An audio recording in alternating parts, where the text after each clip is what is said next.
ഒരു മാസ് വാർത്ത. തീവ്രമക്കൾക്കും സുടുസുടാപ്പി കമ്മികൾക്കൊന്നും ഇത് ഇഷ്ടമാകണമെന്നില്ല. എന്നാലും ഇസ്രായേലി പ്രസിഡന്റ് ബെഞ്ചമിൻ നെതന്യാഹു ഇന്ത്യയിലേക്ക് വരുന്നു. കവചമൊരുക്കി ഇന്ത്യ.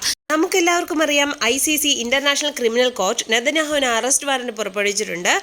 അതുകൊണ്ട് തന്നെ പല രാജ്യങ്ങളും പല അഭിപ്രായങ്ങളാണ് പറയുന്നത്. ഇതെല്ലാം നിലനിൽക്കെ തന്നെ ഈ ICCയുടെ അറസ്റ്റ് വാറന്റോ അല്ലെങ്കിൽ ഭീകരവാദികളോ അതൊന്നും ഒരു പുല്ലാണ്. ഇന്ത്യയിൽ നെതന്യാഹു വളരെ സുരക്ഷിതനായിരിക്കും എന്ന് പറഞ്ഞ് മോദി ഗവൺമെന്റ് അദ്ദേഹത്തെ സുസ്വാഗതം ചെയ്തിരിക്കുകയാണ്. ഇതിൽ നിന്ന് മനസ്സിലാക്കാൻ സാധിക്കുന്നത് നമ്മൾ പണ്ടത്തെ പോലെ ആരെയും ഭയപ്പെടുന്നില്ല. കണ്ട അണ്ടനെ അടകൊടനെയൊക്കെ അതിനർഹിച്ച വിലയെ കൊടുക്കുന്നുള്ളൂ. പുല്ല് വിലയാണ് നമ്മളിപ്പോൾ കൊടുക്കുന്നത്. നമ്മൾ ആരെയും ഭയപ്പെടുന്നില്ല. നമ്മൾക്ക് വേണ്ടവരെ നമ്മൾ സ്വീകരിക്കും. അത് മറ്റുള്ള രാജ്യങ്ങളുടെ അഭിപ്രായത്തിനൊന്നും ഒരു വിലയുമില്ല എന്ന് തന്നെയാണ് മനസ്സിലാക്കാൻ സാധിക്കുന്നത്. പിന്നെ ഇന്ത്യക്കെതിരെ കളിക്കുന്ന തീവ്രമക്കളെ സ്വർഗത്തിലെത്തിക്കാൻ എപ്പോഴും നമ്മളുടെ കൂടെ ഇസ്രായേലും ഉണ്ടായിരുന്നു.